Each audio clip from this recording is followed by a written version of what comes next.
What is up, guys, and also ladies, if you're listening? Welcome back to the Relationships Made Simple for Men podcast with me, Bryce Bauer. Today, I want to talk about something that has been very relevant in my day today. Two of the couples that we met with today were experimenting with open relationships. This is a topic that comes up from time to time, and it's very relevant because if people are in a relationship, that isn't really fulfilling their needs, it's very normal to think, well, where can I get those needs met while also keeping the benefits that I get from my current relationship? And this has become more commonplace, I think. At least it's more known about because of the internet. And there have been documentaries on open relationship communities. So people are becoming aware that this is happening and it might even be happening in your community. So because I like to keep this simple, I'm just going to start by answering the question,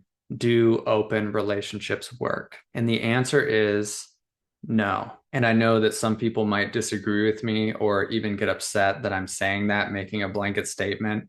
But for the type of relationship that I want to have and that I'm teaching other people to have, the answer is no, but I'm showing up here with receipts. I will tell you exactly why I think that is. The main reason why people open up their relationship is because they're not getting what they want from their current relationship. And the way I see it, there are only two categories.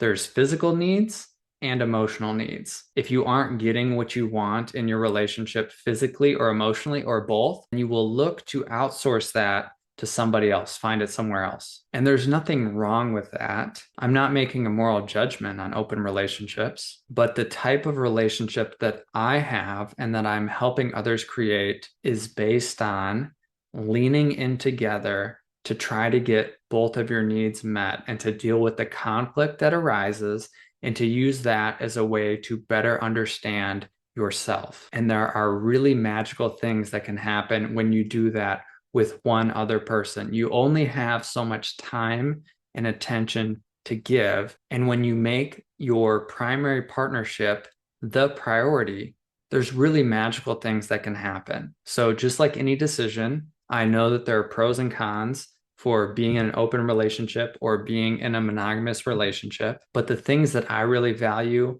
those are found in being in a monogamous relationship. We only have so much time on this earth, and we're in this game where we can't even see the clock. We don't know how much time we have. And so, given that reality, I want to see what's possible with you, and I want to put my trust in you, and I want to learn how to love deeper and bigger with you. With you, I mean Jenny, my wife. And I know that I could go outside the relationship and maybe find novelty and excitement, but there's something that I will never be able to create with an external relationship that I can with my primary partnership. Jenny and I are still only 10 years into our relationship, and I feel like I'm still learning more about myself and more about her. And we're hitting these milestones in our personal lives with our age, with what we want to create in business. Our health is changing. Our nieces and nephews are growing up. Our parents are getting older. There's so much that we have yet to experience. And to me, it seems very superficial to go find someone else to do that with, because any time that I spend with someone else is time that I'm missing out on spending with my wife. And the reality is that I really, really like spending time with my wife. I like being around other people with her. I like going on walks with her. I like making food with her. I like doing nice things that help her feel loved and appreciated. And she does the same with me. I like being physically connected with her. And that is because all the work that we've done on our relationship, it reduces the desire or the need to go outside and do that with somebody else. I don't have to outsource. I'm a part of a men's group and I think I get that male connection and some of the intimacy with my friends. But Jenny is really the one that I share all of me with. She knows all my stuff, all the things that some people will never get to know. And that is really, really special to me. Now, I realize that some of you might not be in that position. Maybe you're considering whether or not to stay in your relationship. Maybe you really want to stay, but it's painful. There's a lot of disconnection, a lot of conflict, or you aren't even talking that much. Maybe you aren't having sex, or there's not much physical affection. I get it. That can be really hard. And I can see why someone would want to go out of their relationship or open up the relationship if that was the case. So let's go back to the reasons. You may not be surprised to hear that when I hear men talk about their desire to go outside the relationship, it's more to do with the physical. They might say they want more variety or more excitement, or maybe they're not getting any sex in their relationship, so they want to get it somewhere else. And I very much understand that. But if you want to be a true relational warrior, I would challenge you to look at the reasons for why that is. If you signed up for this long-term relationship in the first place, you probably had a decent physical connection and then something changed. What was that? Now, there may be some very logical reasons, like your wife got pregnant, or she's going through menopause, or your lives just got really busy. But I want to challenge you to look at the reasons for why you might have contributed to the physical relationship going downhill or stagnating. Because my guess is in most cases, there are really good reasons. If you caused some pain and never cleaned it up, if you were emotionally neglectful, if you lose your shit, even if you're nice 95% of the time, but if 5% of the time you lose your shit and you never clean that up, that is going to impact your wife's emotional safety with you and thus her physical safety. Or have you just gone really passive? Have you worked to try to build attraction to your wife? Or have you outsourced to porn or Instagram or some other fantasy? Odds are she probably knows and feels it. She knows that if your attention is not moving towards her, it's probably going somewhere else. And that can cause an undercurrent of tension and a lack of security in the relationship. Or have you been so busy and exhausted that you're just not very emotionally or physically available? And I know that there could be other factors here. Maybe your wife has sexual trauma. Maybe she is going through something biological. Maybe she's even slightly asexual. Some of that could be true, but my challenge would be to look at the ways that you've contributed to your sex life and your physical intimacy not being what you want it to be. In most cases, there's going to be something there. So going back to the open relationship, yeah, you can not look at that and try to outsource that somewhere else. But that's really the easy move. You're not going to grow from that. I don't think. I mean, there might be ways that you could, but I just don't see it happening in the same way. Or you can continue to look within. That's the move that I'm teaching people. And that is the most powerful move you can make. Now, with emotional connection, I know that can be missing too or need some work. And that is how a lot of physical affairs happen, is they start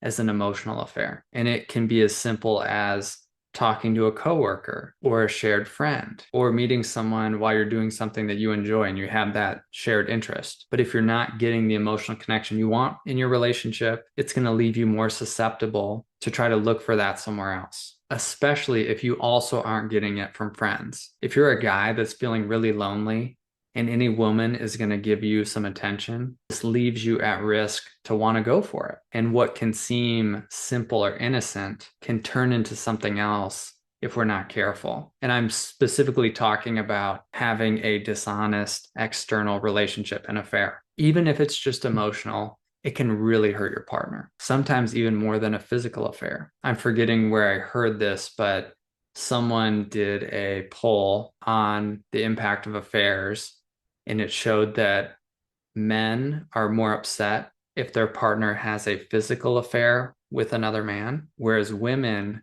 are more hurt if their partner has a emotional connection with another woman. And I find that interesting. I don't know where I read that, but that does track with what I've experienced when people are talking about affairs. So similarly to what I said about the physical connection and your part in it, I would also challenge you to look for where you've dropped the ball with the emotional connection. And a lot of guys, in my experience, suck at this. They can get by without much emotional connection and just put their head down and go to work and do the things and check the boxes and kind of sleepwalk through life, not feeling very connected to anybody. And then maybe their partner starts to shut down or live her individual life without connecting to them. And then one day they wake up and they're like, I'm lonely.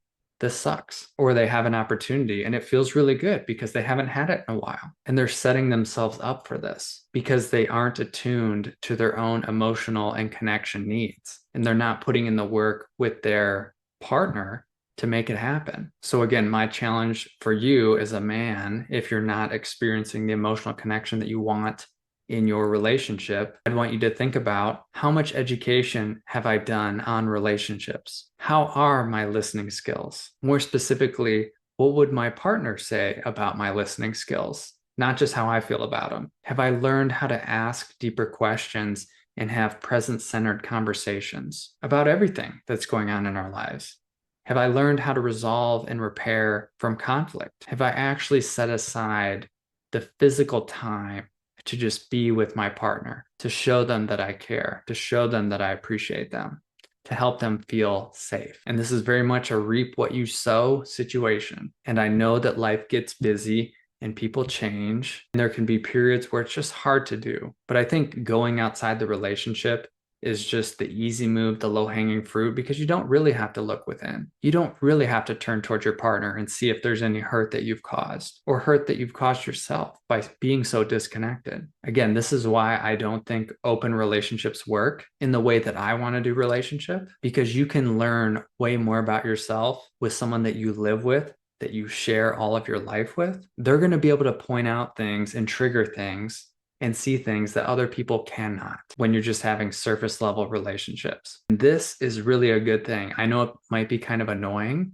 and frustrating and hard to look at sometimes, but I think this is the gold in long-term partnership, is that your partner's just going to see all of you. They're going to see all these annoying things that you do. They're going to see you in ways that you can't really see yourself. They're going to trigger those childhood wounds. And then if you're up for the challenge, that's what we deal with. That's how we learn to love deeper. It's by taking the hard road and not the easy road. And I intentionally saved this caveat for the end, which is that I think it could be possible to do an open relationship intentionally. There are coaches and therapists out there that do this work, but I've never really seen it done. So I'm not saying don't do it. You can do what you want. But in every case that I've seen, it's been when the couple isn't really willing to face their stuff. So they turn away and it's an avoidant move, or it's just highlighting what's already happening, which is that they are separating or disconnected. And so I've never seen it turn out well. I've never even seen introducing the idea go well. But who knows? People can disagree with me, and I'm open to hearing